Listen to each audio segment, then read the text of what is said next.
My father gave me Grandpa's old wallet to humiliate me. The joke was on him. Here's what happened.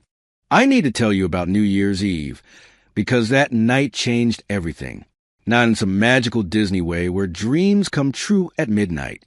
No, this was the kind of change that starts with humiliation and ends with you running through a blizzard like your life depends on it.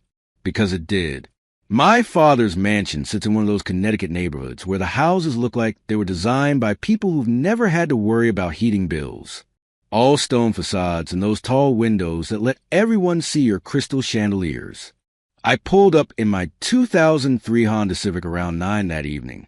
The thing sputtered and coughed like it was offended to be parked next to my sister's BMW and my stepmother's Mercedes. The exhaust pipe was held on with a wire hanger and duct tape. I'm not joking. Actual duct tape. The air smelled like pine and would smoke when I got out. They had those expensive evergreen wreaths on every window, the kind that cost more than my monthly grocery budget. I could already hear laughter inside, the warm, practiced kind that rich people make at parties when they're trying to impress each other. I stood there for a second, looking at my reflection in the car window.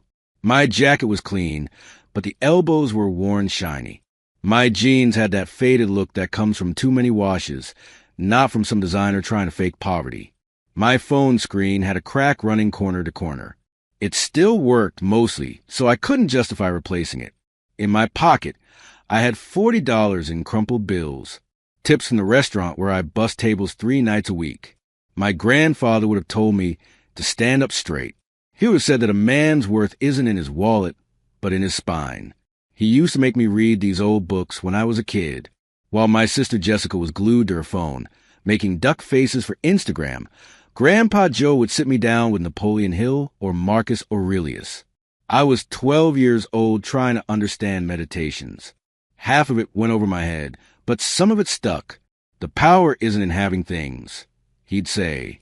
It's in being someone who doesn't need them. I walked up the stone steps and rang the doorbell. Yes, I rang it. I didn't just walk in. That's how it was now. My stepmother answered. Diane. She looked me up and down with this expression like I tracked dog shit onto her Persian rug just by existing. She didn't say anything, just stepped aside and gestured vaguely toward the dining room. The house smelled incredible. Roasted turkey, some kind of fancy stuffing with cranberries, that yeasty smell of fresh bread. My stomach growled. I'd eaten a gas station sandwich 6 hours ago. The dining room was something out of a magazine. Long mahogany table, set with china that probably cost more per plate than my car. Candles everywhere. My father sat at the head of the table in a cashmere sweater that probably cost $400.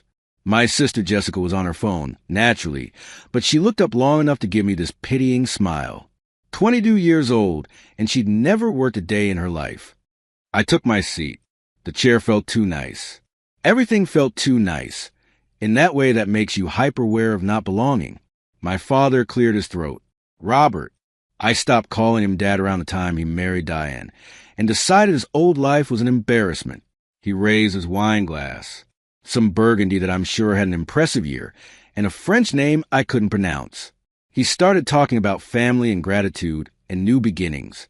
The usual speech. I tuned most of it out, focusing on the candle flames and trying not to look hungry. Then he turned to Jessica. Your mother and I are so proud of you, he said. Finishing your degree, your dedication. We wanted to give you something special. He slid a small box across the table. Jessica opened it and actually squealed. Car keys. Jeep Wrangler keys, to be specific. The kind with the leather keychain. She jumped up and hugged him, and Diane was beaming, and I just sat there. I wasn't jealous. That's the thing people don't understand. I wasn't sitting there thinking I deserved a car. I was just observing, watching how easy it was for some people, how the world just opened up for them like a flower. Then my father turned to me. Liam, he said. His voice changed, got colder, more formal. Your grandfather passed 6 months ago. We've been settling the estate. There was very little of value. He lived simply. He stood and walked the sideboard where Diane kept her fancy serving platters. There was something sitting there, apart from everything else. Something wrapped in tissue paper. like trash waiting to be taken out. He picked it up with just his thumb and forefinger, the way you'd pick up a dead mouse by the tail.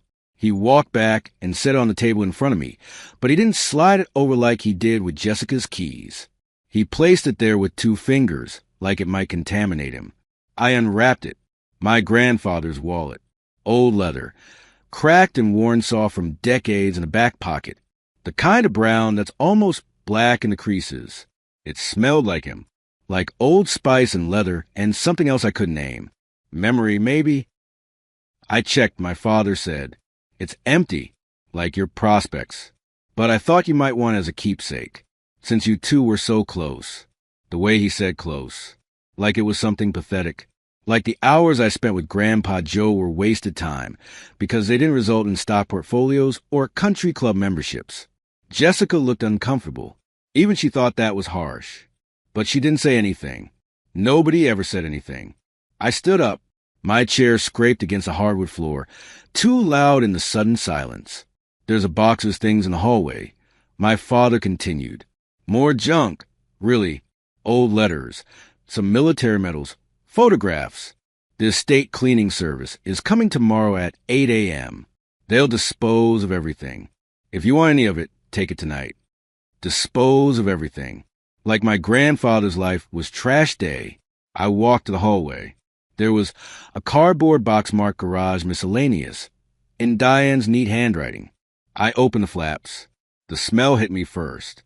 That particular mustiness of old paper and fabric. There were letters tied with string. His Purple Heart from Vietnam, tarnished but still heavy. A fishing hat with lures still stuck in the band. And there, wrapped in newspaper, was a framed photograph. Me and Grandpa Joe. I must have been 10. We were at Lake Candlewood, both of us holding up a bass he'd helped me catch. His hand was on my shoulder. We were both grinning like idiots. I remember that day. How patient he'd been. How he didn't get mad when I tangled the line or dropped the net. How he said I was a natural, even though I wasn't. I picked up the box. It wasn't heavy, but it felt important. Like I was carrying something that mattered more than its physical weight. When I walked back through the dining room, they were already eating. Jessica had her phone out, probably posting pictures of her new car keys. My father didn't look up. Diane gave me that tight smile people give when they're relieved you're leaving. I'm taking this, I said, lifting the box slightly. My father waved his hand dismissively. Whatever you want. Just be gone before the cleaning crew arrives. I walked out, didn't say goodbye, didn't slam the door, just walked out into the cold December night. The temperature had dropped. My breath came out in clouds. Snow was starting to fall, those big fat flakes that accumulate fast. I put the box in my back seat because my trunk was full of crap I kept meaning to organize.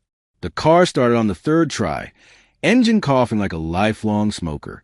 The heat didn't really work, so I cranked it anyway and sat there, shivering, while the windshield slowly defrosted. I pulled out my grandfather's wallet again. Held it under the dome light. The leather was cracked along the fold line. There were still old pen marks on the inside. Phone numbers probably faded to ghosts. I opened it fully, checking the card slots and bill compartment. Empty, just like my father said. But my fingers felt something. A thickness in the lining that shouldn't be there. My grandfather was paranoid about banks. He grew up during the Depression, and that kind of fear gets into your bones. He used to hide money in weird places. $20 inside a coffee can. 50s tucked into books. I'd seen him do it 100 times. I ran my thumb along the interior lining. There, a seam that wasn't quite flush. I drove home, which took 15 minutes through streets that were getting slicker by the minute. My place was barely a place at all. A room above a garage that I rented from an old lady for $400 a month. One room, hot plate, shared bathroom down the hall. But it was mine. I brought the box up the narrow stairs and set it on my desk. Turned on every light I had, which was one overhead bulb and a desk lamp. The wallet. I got a butter knife from my drawer and carefully worked it into the seam of the lining. The leather was old enough that it gave a little. I pried gently, and the lining separated. Something was in there. I grabbed the needle-nose pliers I kept in my junk drawer. worked them into the gap, and pulled. First thing out was a $100 bill, folded tight, compressed from years of pressure. I set it aside, my hand starting to shake. Second thing was a slip of paper, thin, thermal paper, the kind that fades if you leave it in sunlight. A lottery ticket, crumpled and worn but intact. I stared at it. The numbers were barely legible. I had to angle it under the light. There were 6 numbers and a date, July 4th. My phone. Where was my phone? I grabbed it from my pocket, nearly dropped it, typed Connecticut Lottery July 4th with shaking fingers. The page loaded slowly. My internet was garbage. Then I saw it. Powerball jackpot, July 4th drawing. 1 winning ticket sold in Connecticut. Amount, $182 million. Ticket still unclaimed. Claim deadline, 180 days from draw date. I did the math in my head. July 4th plus 180 days. Today, December 31st. I looked at my phone clock. 21:47, 9:47 p.m. The lottery office closed at midnight on New Year's Eve. This was it. This was the deadline. I compared the numbers on the website with the numbers on the ticket. Once, twice, 3 times. My vision was blurring, but the numbers didn't change. They matched. All 6. My grandfather had a winning lottery ticket worth $182 million, and he'd hidden it in his wallet. The wallet my father had held with 2 fingers like it was contaminated. The wallet he'd tossed at me as an insult. I stood up so fast my chair fell over. I grabbed my jacket, grabbed my keys, grabbed the ticket, and carefully slid it into a plastic bag I'd saved from leftover pizza last week. My hands were sweating, and I couldn't risk the paper degrading. The $100 bill went in my pocket. The clock on my wall said 21:52.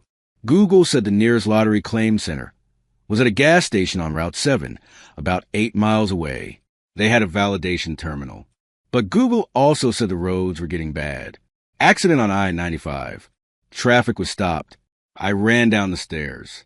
My landlady's light was on, but I didn't stop to explain. Started my car. It turned over on the first try, for once in its miserable life. The snow was falling hard now. Not the pretty kind. The kind that erases roads and makes every other car disappear into white static. I pulled onto the street. My tires spun for a second before catching. The clock on my dashboard said 22:01. The road was already covered. I could barely see the lane markings. My windshield wipers were streaking more than clearing. I leaned forward, gripping the wheel with both hands, trying to see past the wall of white. I thought about my grandfather. How he used to say that success comes to people who are ready to act when everyone else is sleeping. How he taught me that obstacles were just tests, that the universe doesn't care about your excuses. The traffic light ahead turned red. I stopped, my car sliding a few feet before the brakes caught. I looked at the clock. 22:08. Route 7 was still 6 miles away. The snow was getting worse. I pulled out my phone at the red light. Checked traffic. The app showed red lines everywhere. Gridlock. The accident on I-95 had backed everything up. Every main road was a parking lot. The light turned green. I accelerated carefully. The car fishtailed slightly. I corrected, kept moving. There had to be another way. Side roads. Something. I made a decision. Turned right, away from the main routes, onto residential streets that the plows hadn't touched yet. My car struggled through 6 inches of accumulation. The engine whined. Come on, I whispered. Come on.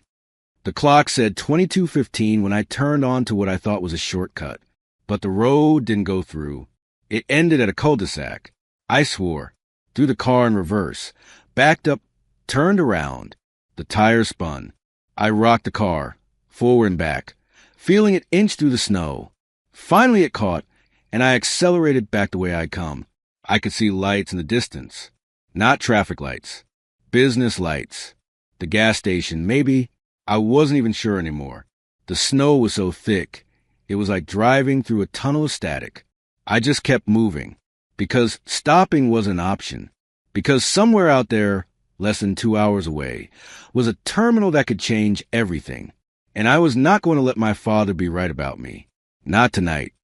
The heater rattled and wheezed, pushing out air that was barely warm. My breath fogged the windshield faster than the defrost could clear it. I wiped it with my sleeve, leaving streaks. The road curved. I followed it, going 20 miles an hour, which felt like flying in these conditions. The clock ticked forward. 22:17, 22:18. I pressed the accelerator. The engine protested. The car slid sideways for a heart-stopping second, then straightened out. I thought about the photograph in the box. Me and Grandpa Joe at the lake. His hand on my shoulder. His voice saying I was a natural even though I wasn't. He'd left me this. Somehow, some way he'd known. He'd left me a chance. And I wasn't going to waste it. The snow came down harder. My headlights carved 2 weak tunnels through the white. My phone GPS showed I was 3 miles from Route 7. 3 miles might as well be 300, but I kept driving. Into the storm. Into the night. Then I saw them. A sea of red brake lights glowing through the snow ahead. The highway on-ramp. Cars weren't moving. They were just sitting there, exhaust pipes billowing white smoke into the storm. My stomach dropped, because time was running out. The brake light stretched as far as I could see. A solid wall of red glowing through the falling snow, like some kind of apocalyptic warning. I eased my foot off the gas, and my car rolled to stop behind a pickup truck with a Trump bumper sticker and a proud parent of an honor student decal. The irony wasn't lost on me. I checked my phone. 22:23. The GPS was trying to reroute, but every alternate path showed red. Everything was jammed. An accident somewhere up ahead had turned I-95 into a parking lot. I sat there for maybe 30 seconds, watching my breath fog the windshield, feeling the heat struggle to keep up with the cold seeping through every gap in my car's ancient weather stripping. Then I made a decision that was either brilliant or incredibly stupid. I couldn't sit here. Not tonight. I pulled onto the shoulder, driving slowly past a line of stopped cars. Some people honked. One guy rolled down his window and yelled something about waiting my turn. I ignored them all. My car bounced over frozen ruts, scraping bottom once with a metallic shriek that made me wince. The $100 bill and the 40 in tips sat in my pocket. The lottery ticket was pressed against my chest, inside my jacket, wrapped in that greasy pizza bag. A quarter mile up, I saw the problem. A semi had jackknifed across 3 lanes. There were flares everywhere, casting orange light across the snow. State police had cars blocking the road. An ambulance sat with its lights spinning, but no siren. That meant either everyone was okay or someone was very much not okay, and there was no rush anymore. I pulled as far onto the shoulder as I could and killed the engine. Checked my phone again. 22:31. The nearest lottery terminal was at a Shell station on Route 7. According to my GPS, it was 2 miles away. Normally, 10 minutes. Tonight, in this mess, maybe never. I got out of the car. The wind hit me like a physical thing, full of ice crystals that stung my face. The temperature had dropped into the teens. My jacket was old, the kind you get at Goodwill because it's $5 and waterproof enough. The zipper stuck halfway up. I could see lights through the trees on the other side of the highway. Yellow and white, the unmistakable glow of a gas station. It looked close, maybe a mile, mile and a half. Straight shot through the woods instead of following the road. I looked at the gridlock, at the cops standing around drinking coffee from thermoses, at my car, which would be stuck here until they cleared the wreck. Then I looked at the guardrail. My grandfather used to make me run with him when I was a kid. 5 a.m. every Saturday, no matter the weather. He'd been a Marine, and he never quite left that mentality behind. Pain is temporary, he'd say when I complained about the cold or my burning legs. Triumph is forever. I climbed over the guardrail. The forest on the other side wasn't some maintained park.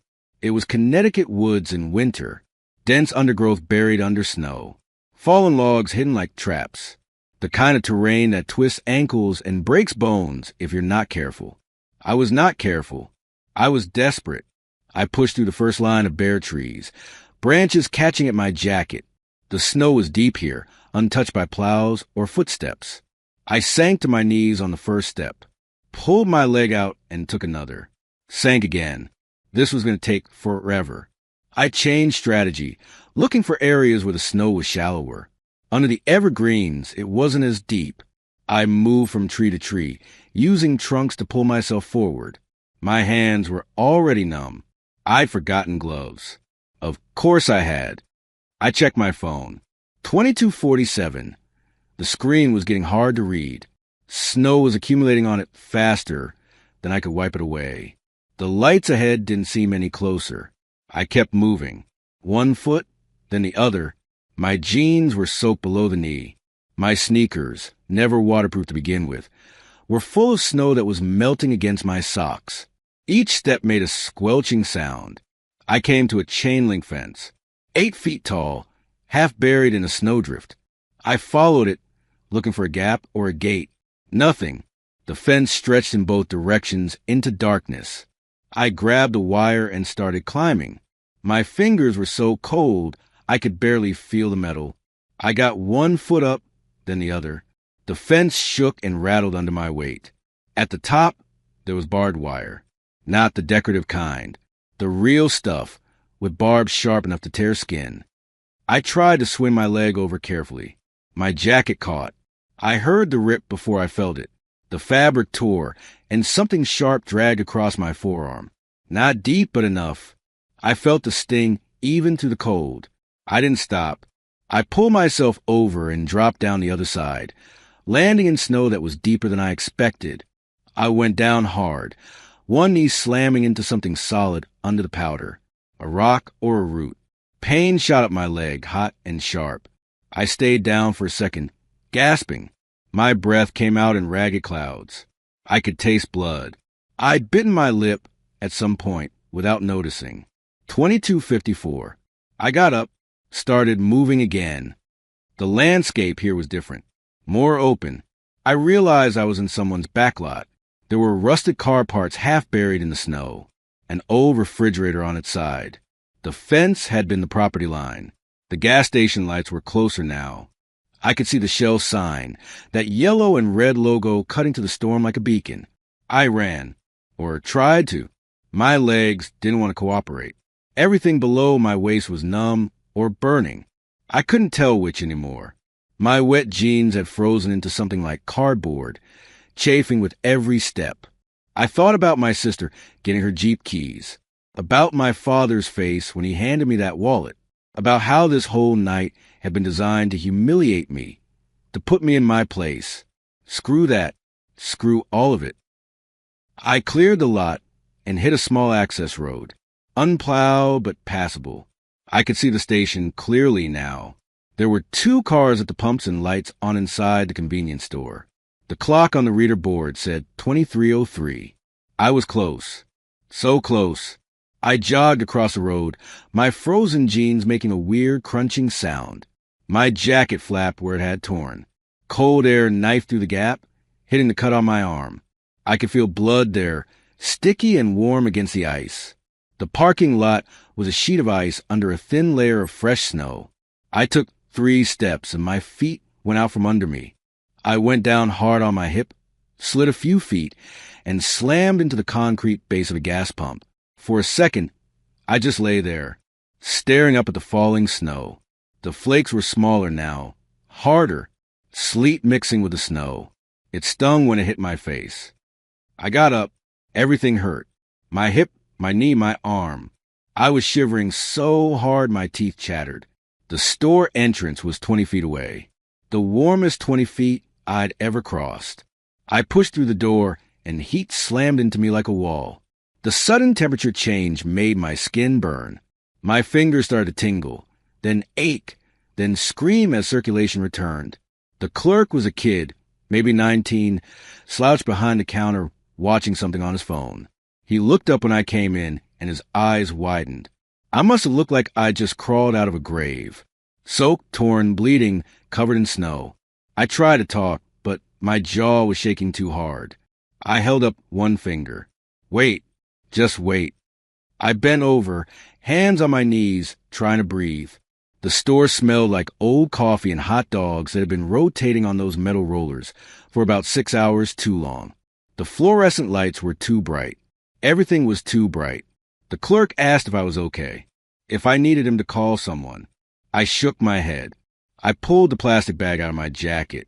The pizza grease had smeared across my shirt, but the ticket was intact. I walked to the counter, legs stiff, and set it down. I need you to scan this. I managed to say, lottery ticket. He looked at me like I was insane. Which fare? I probably was. The clock on the wall behind him said 23:08. He picked up the ticket carefully, like it might be contaminated. It was crumpled and damp from sweat and melted snow. He walked to the lottery terminal at the end of the counter and fed it into the scanner. Nothing happened. He tried again. Still nothing. He pressed some buttons, frowned at the screen. The machine's being weird, he said. Give me a second. 23:11. I watched him hit buttons. The screen flickered. He muttered something under his breath and hit more buttons. The terminal made a grinding sound, like something inside was stuck. My heart was pounding so hard I could hear it in my ears. I leaned against the counter, because standing was suddenly very difficult. The kid pulled the ticket out and tried feeding it again. This time the machine accepted it, pulling it through with a mechanical whir. The screen lit up. Loading. The word just sat there, mocking me. 23:14. Loading. Loading. I wanted to reach across the counter and shake the machine. Shake the kid. Shake the entire universe. The screen changed. Error. Paper jam. Check printer. No. No, no, no. The clerk opened a panel on the side of the terminal and peered inside. He pulled out a piece of paper that had gotten stuck in a roller, crumpled it, and tossed it in the trash. He pressed some more buttons. Waited. The machine reset. The screen went dark, then lit up again with the lottery logo. 23:18. Please, I said. Please try again. He fed the ticket in. The scanner light flashed red, flashed green. The machine whirred. And then nothing. The screen said connection error. Contact support. I actually laughed. It came out like a sob. The kid looked at me with genuine concern now, probably wondering if he should hit the silent alarm. I'm sorry, man, he said. The system's down. Happens sometimes when the weather's bad. Might be the satellite connection. I stared at him. The ticket was still in his hand. Try one more time, I said. Please, just one more time. 23:21. He shrugged and hit a button labeled System Restart. The terminal went dark. We both stood there, watching it, waiting. The lights in the store flickered once. Come on, I whispered. Come on, come on, come on. The terminal came back to life. The screen showed the lottery logo again, then the main menu. The kid fed in my ticket. The scanner light turned green. The machine whirred, longer this time. The screen showed loading, but different than before. This time there was a progress bar. I held my breath. 23:24. The bar filled. 50%. 75. The terminal beeped. Loud. 3 times. The screen flashed. Winner detected. Major prize. Do not discard ticket. The kid's mouth fell open. He looked at the screen, then at me, then back at the screen. Holy crap, he whispered. The printer inside the terminal started up. Slow. So impossibly slow. I could hear each mechanical click as it fed the paper through. The sound of dots being printed onto thermal paper. Each second stretched into an hour. 23:26. The clerk just stared at the machine. At me. At the machine. How much? I asked. My voice didn't sound like mine. He looked at the screen. His face had gone pale. It says $182 million. The printer kept going. Click, click, click. The receipt emerged millimeter by millimeter. I wanted to reach in and pull it out myself, but I forced my hands to stay at my sides. 23:27. Finally, the printer finished. The kid tore off the receipt along the perforated edge. He held it out to me with both hands, like it was something sacred. I took it. The paper was warm from the printer. I looked at the text. There were numbers, claim codes, validation stamps. and at the bottom, in small print, transaction time, Deck 31st, 23 hours, 27 minutes, and 18 seconds. My legs gave out. I didn't fall. I just sort of slid down until I was sitting on the dirty floor of the Shell station, my back against the counter. My hands were shaking so hard the receipt rattled. The clerk came around the counter. He asked if I needed water, if I was hurt, if I needed him to call someone. I couldn't answer. I was laughing or crying. Both. The sounds coming out of me didn't make sense. I'd made it. Against traffic and snow and chain link fences and malfunctioning lottery terminals.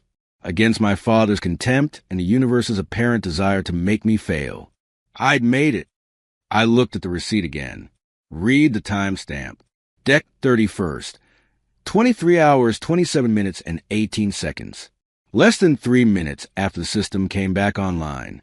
If that terminal had crashed for 5 more minutes. If I hadn't jumped that fence. If I'd waited in traffic like everyone else.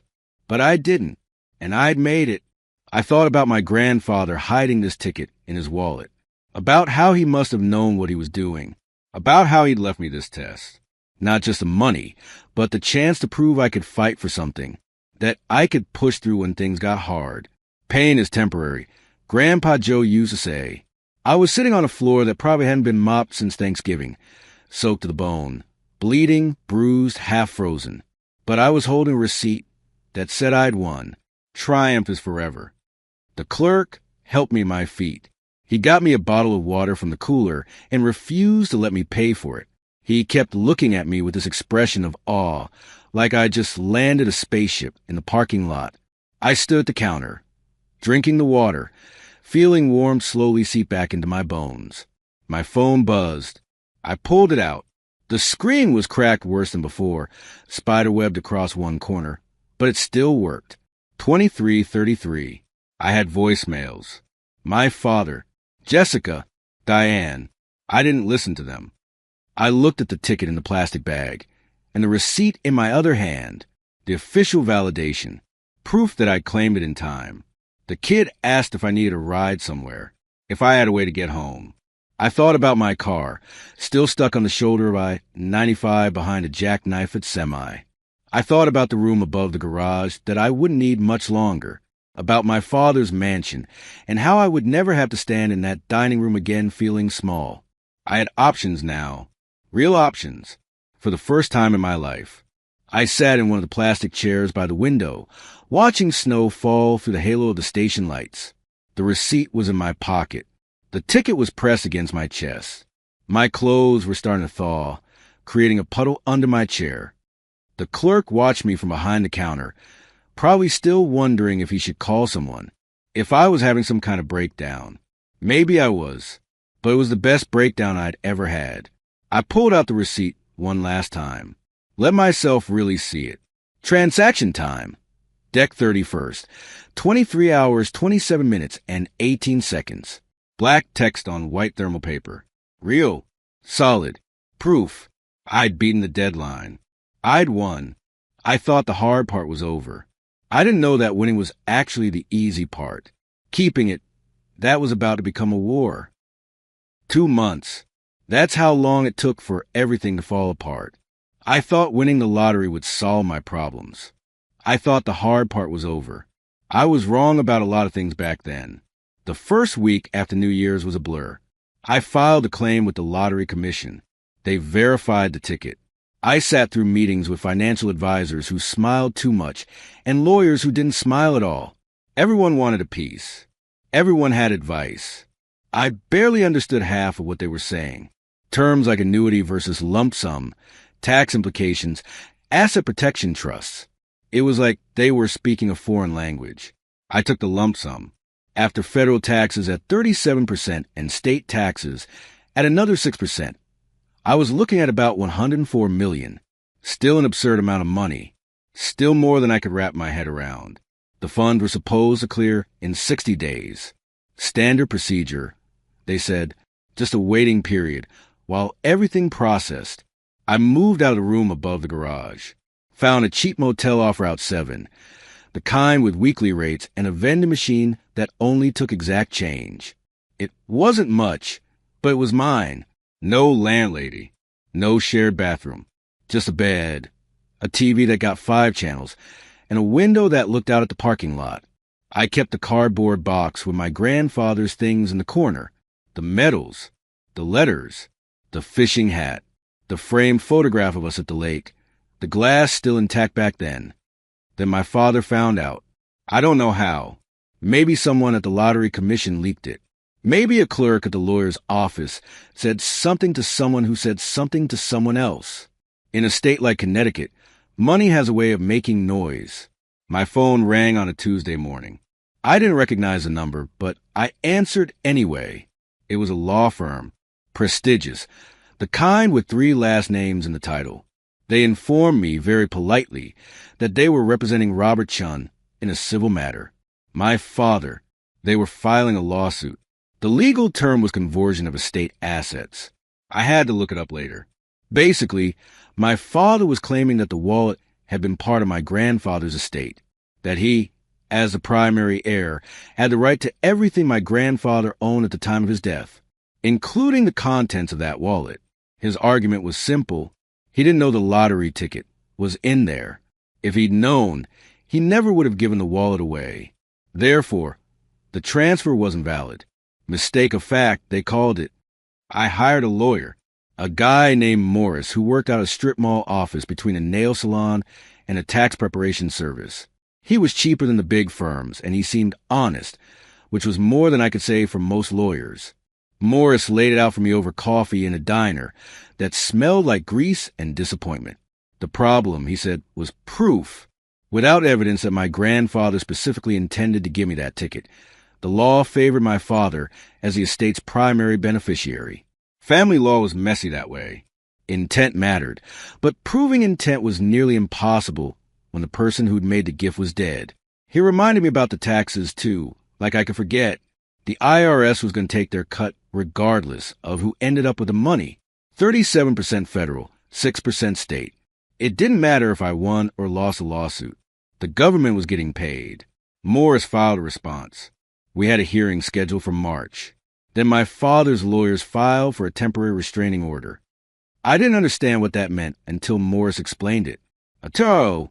They were asking the court to freeze my assets until the case was resolved, to make sure I couldn't spend the money before the judge made a ruling. The court granted it. Just like that, my bank accounts were frozen. The lottery winnings, still in processing, were locked down. I couldn't touch any of it. I had exactly $217 in my wallet, and whatever change was in my car's cup holder. I went to the motel office to pay for another week. The woman behind the desk, a tired-looking lady in her 50s with reading glasses on a chain, ran my card. It declined. She tried again. Still nothing. I'm sorry, she said. She actually looked sorry. The system says your card's been blocked. Do you have another form of payment? I gave her the cash in my wallet. It covered 3 more days. Morris called that afternoon. He'd heard about the TRO. He sounded frustrated, which was somehow worse than if he'd sounded angry. Frustration meant he'd expected this, but couldn't stop it. He told me not to worry, which is what people say when you should definitely worry. We'd fight it in court. We'd present our case. The judge would see reason, but his voice didn't match his words. I could hear the doubt. I asked him about the legal fees, how much this was going to cost. He was quiet for a second. Then he said we'd work something out, that he believed in the case. I knew what that meant. It meant he was working on contingency. It meant if I lost, he got nothing. That night, I sat in the motel room with the lights off. I couldn't afford to run the heat, so I sat under the thin blanket and watched my breath fog in the cold air. My phone was at 8% battery. I'd unplugged everything to save electricity, like somehow that mattered. I thought about calling someone. But who? Jessica would tell my father. My father was the one suing me. I didn't have friends. Not really. The people I'd worked with at the restaurant had stopped texting after I quit. Turns out winning the lottery doesn't make you popular. It makes you a target. I was hungry. I'd eaten the last of a bag of gas station chips for breakfast. The vending machine outside wanted exact change, and I didn't have it. I looked at the cardboard box in the corner. My grandfather's things. I've been dragging it around since New Year's Eve, through the motel room changes, through the lawyer meetings, through everything. I opened it. The smell hit me first. That musty scent of old paper and fabric. The letters tied with string. The Purple Heart medal. The fishing hat. And there, wrapped in newspaper, the framed photograph. I took it out carefully. Me and Grandpa Joe at Lake Candlewood. I was 10, gap-toothed and sunburned, holding up a base that was probably too small to keep, but we'd kept it anyway because I was so proud. His hand was on my shoulder. We were both grinning. I remembered that day. How patient he'd been. How he'd taught me to cast without getting frustrated when I tangled the line. How he'd said I was a natural even though I clearly wasn't. The frame was cheap wood, the kind that warps with humidity. The glass had held up, though, still clear after all these years. I ran my thumb along the edge, felt the smoothness of the glass, the rough texture of the wood. My father's voice echoed in my head. From that dinner table 2 months ago. Empty, like your prospects. You're a failure, Liam. You've always been a failure. And maybe he was right. Here I was, supposedly a lottery winner, sitting in the dark in a cheap motel room, hungry and cold and alone. The money was frozen. The lawsuit was grinding forward. My lawyer sounded defeated before we'd even started. I was going to lose. I could feel it. The system wasn't designed for people like me. It was designed for people like my father, people with money and connections and lawyers whose offices had actual furniture instead of folding chairs. I held the photograph against my chest, felt the weight of it. Solid, real. I thought about my grandfather, about the hours we'd spent together, about the books he'd made me read, Marcus Aurelius, Napoleon Hill, all that philosophy about strength and character and persistence. What good was any of it now? What good was being strong when the entire legal system was rigged against you? I looked at the photograph again, at my younger self, so happy, so stupid, thinking the world was fair, thinking that hard work and good character mattered. My hands were shaking. From cold or anger, I couldn't tell anymore. Everything was blurring together. The glass caught the dim light from the parking lot outside. I could see my reflection in it, ghostly and distorted. You're a failure. My father's voice. Or maybe my own voice now. Hard to tell the difference. I squeezed the frame. Harder. My knuckles going white. The photograph blurred behind the glass. My vision was blurring too. From tears or exhaustion or despair. I squeezed harder. The glass cracked. A sharp sound in the quiet room. A spiderweb of fractures spreading from where my thumbs pressed. The sound of something breaking. The sound of giving up. I loosened my grip, suddenly horrified at what I'd done. This was the last good memory I had, and I just destroyed it. The frame fell apart in my hands. The backing came loose. The photograph slipped out, along with shards of broken glass that caught the light as they fell. And something else fell too, a piece of paper, folded, yellowed at the edges. It landed on my lap, barely visible in the darkness. I picked it up carefully, my hand still shaking, unfolded it under the weak light from a window. It was a letter, handwritten, my grandfather's handwriting, the careful block letters he'd learned in the Marines. The date at the top was from June, a week before he died. I read it once, then again, slower, making sure I understood every word. It was addressed to me, not to his estate, not to my father, to me. The letter was simple, direct, very much like him. It said he was giving me the wallet and everything in it as a gift inter vivos. He'd written, with a legal term underlined like he'd looked it up to make sure he got it right. Given while he was still alive, not as part of his will. He wanted me to have it, to have a start in life, a real chance. The last line was the one that broke me. Don't give up, kiddo. I know your father will try to take this from you. He takes everything, but you're stronger than him. You just don't know it yet. At the bottom was a notary seal. Official stamp, signature, date. He'd gotten it notarized, made it legal, binding. I sat there in the dark, holding that piece of paper like it was made of gold, because it was. It was worth more than the lottery ticket. It was proof, actual, legal, notarized proof that my grandfather had intended to give me that wallet and everything in it. Morris needed to see this. Immediately, I grabbed my phone. 8% battery. I called him anyway. He answered on the third ring, sounding half asleep. It was past 10.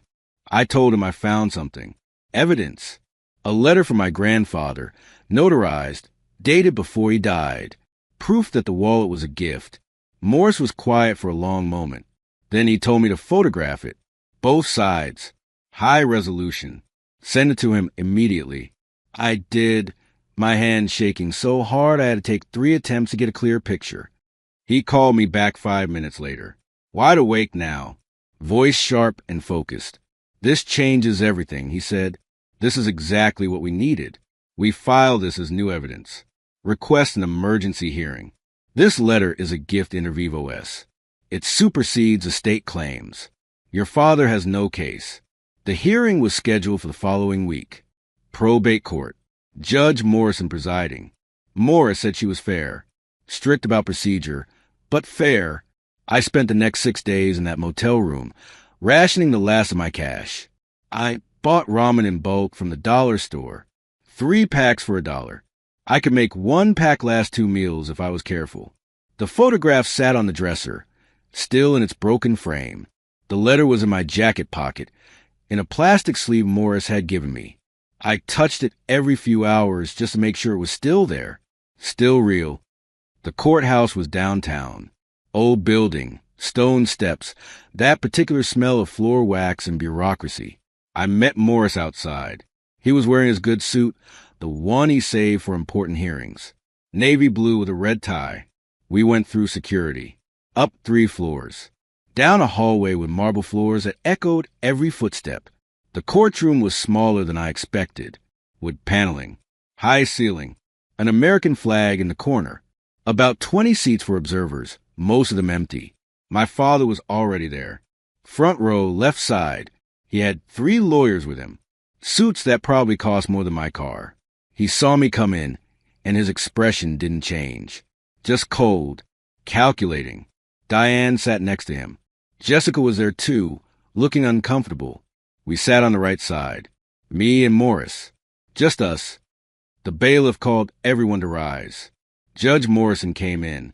She was in her 60s, gray hair pulled back, reading glasses on a chain.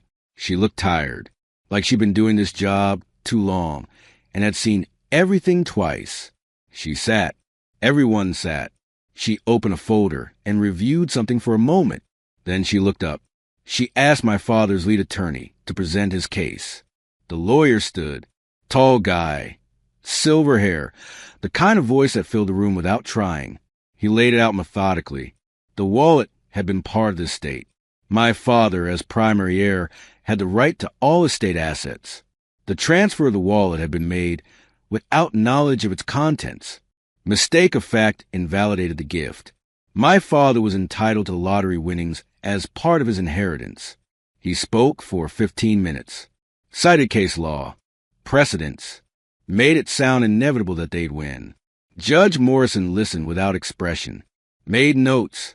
Asked a few clarifying questions. Then it was Morris's turn. He stood, shorter than the other lawyer. Cheaper suit, but his voice was steady. He presented our defense. The wallet had been a gift, given directly to me by name at a family dinner. My father had explicitly said it was mine. Multiple witnesses could confirm this. The other lawyer objected, said the gift had been made under false pretenses, that my father wouldn't have given away something worth $182 million if he'd known its value. Morris countered, said that ignorance of value doesn't invalidate a gift, that my father had examined the wallet, determined it was empty and given it away. Due diligence was his responsibility. The lawyers went back and forth. Technical arguments. Legal precedents. My head was spinning trying to follow it all. Judge Morrison held up a hand. Enough. She looked at Morris. Asked if he had any evidence beyond testimony about the dinner. Anything concrete showing my grandfather's intent. Morris glanced at me. Nodded. I reached into my jacket. pulled out the plastic sleeve with the letter, stood and walked to the bailiff, who took it to the judge. My father's lawyers immediately objected. What was this? Why hadn't they been informed? This was highly irregular. Judge Morrison silenced them with a look. She opened the sleeve and read the letter. The room was completely quiet. I could hear the clock on the wall ticking. Someone in the back row coughed. Judge Morrison read it twice, examined the notary seal, held it up to the light. Then she set it down and looked at my father. Her expression had changed. The professional neutrality was gone. Now there was something else. Disgust, maybe, or disappointment. She asked my father's lawyer if he'd known about this letter. The lawyer looked confused, said no, this was the first he'd heard of it, requested time to verify its authenticity. Judge Morrison said that wouldn't be necessary. The notary's seal was valid. The date was clear. The letter was written and notarized before my grandfather's death. This was a gift inter vivos, given while he was alive, outside of probate proceedings. She looked at my father again, spoke directly to him. She said it was clear from the letter that my grandfather had specifically intended to give me the wallet and its contents, that he'd taken legal steps to ensure this gift would stand up in court, that any claim my father made to those assets was without merit. Motion denied, she said. The lottery winnings belonged to the grandson. Case dismissed. She stood. Everyone stood. She left through the door behind the bench. My father's lawyers were already gathering their papers, talking in low voices, damage control, figuring out how to bill him for this loss. My father just sat there, staring straight ahead. His face had gone pale. Diane touched his arm, but he didn't react. I walked toward the exit. Morris was saying something about next steps, about getting the TRO lifted, about accessing my account again. I'd barely heard him. I made it to the hallway, started toward the elevators. That's when I heard footsteps behind me. Fast, getting closer. Liam, my father's voice. Wait. I stopped, turned around. He looked smaller somehow, older. The confidence he'd worn like armor at the dinner table 2 months ago was gone. Now he just looked desperate. He said this was all a misunderstanding, that we were family. That, of course, he was happy for me. He'd just been protecting his father's estate, doing his duty as executor. Surely I understood. He said we should talk, work this out. He could help me manage the money, invest it properly. We could be a team, father and son, like it should be. Jessica was behind him, looking at the floor. Diane stood further back, arms crossed, already calculating her exit strategy from this disaster. I reached into my pocket, found the bills I'd been carrying since New Year's Eve, the $40 in tips, crumpled from being in my pocket through everything. The blizzard, the lawsuit, the cheap motel, all of it. I smoothed them out, 2 20s, worn soft at the edges. I took my father's hand, placed the bills in his palm, closed his fingers around them. I told him he looked tired, that he should buy himself some coffee, that he could keep the change. His face went through several expressions: confusion, recognition, shame, anger. I didn't wait to see which one won. I walked to the elevator, pressed the button. The doors opened immediately, like they'd been waiting. Morris got in with me.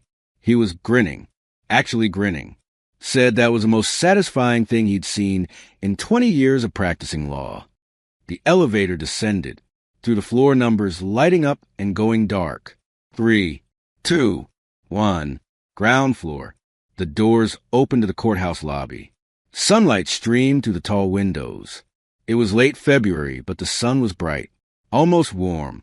I walked outside, down the stone steps, to the parking lot where Morris had left his car. He offered me a ride, asked where I wanted to go. Home? A hotel? Celebrate? I told him I needed to make a stop first. Just one. He drove me to my motel. I went inside, to that sad little room with the broken heater and the stained carpet. I grabbed the cardboard box. My grandfather's things.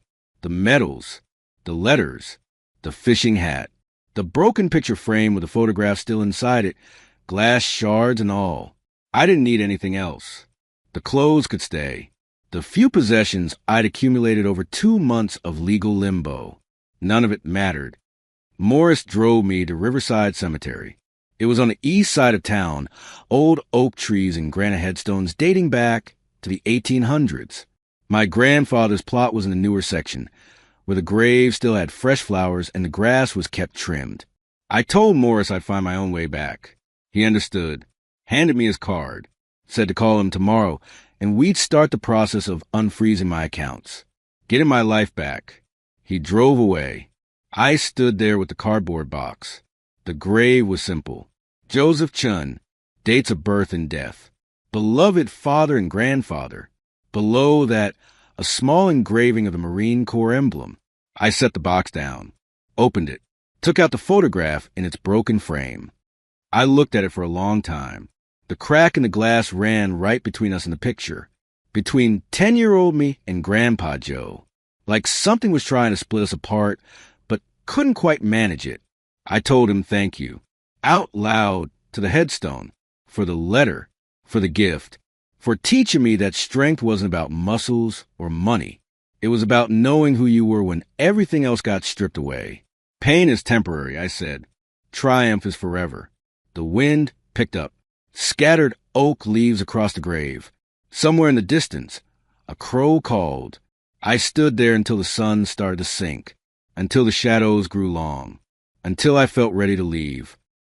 I picked up the box, started walking toward the cemetery entrance. My phone buzzed. Morris had arranged for a car service. A black sedan waited at the gate. The driver asked where I wanted to go. I told him to just drive for a while. I'd let him know. We pulled out onto the main road, headed south, away from the courthouse, away from my father's mansion, away from the motel and the lawyers and all of it. The broken picture frame sat on the seat beside me. Glass fracture, but the photograph still visible underneath, still intact where it mattered. I thought about what my grandfather wrote in that letter, about being stronger than I knew, about not giving up. He'd been right about everything, about my father trying to take it away, about me having the strength to fight back, about the money being less important than the principle. Rich isn't about having money, I realized. It's about having the will to keep it, the character to not let it change who you are, the strength to use it right. My grandfather had taught me that, not with the lottery ticket, with everything that came before it. The books, the fishing trips, the early morning runs. All of it had been preparing me for this moment. The sedan glided smoothly down the highway. The driver didn't ask questions, just drove. I looked out the window at Connecticut passing by, at the bare trees and gray sky, at the world that suddenly felt full of possibilities instead of limitations. I'd won, not just the lawsuit, not just the money. I'd won something bigger. I'd proven to myself that I could stand up, that I could fight, that I wasn't the failure my father thought I was. The photograph sat next to me on the black leather seat, broken frame, shattered glass. But the image underneath was still clear, still true, still real. Me and Grandpa Joe at the lake, his hand on my shoulder, both of us grinning at a future we didn't know yet, a future that was mine now, finally completely mine. The sedan drove on, the sun set behind us, and I smiled, because triumph is forever.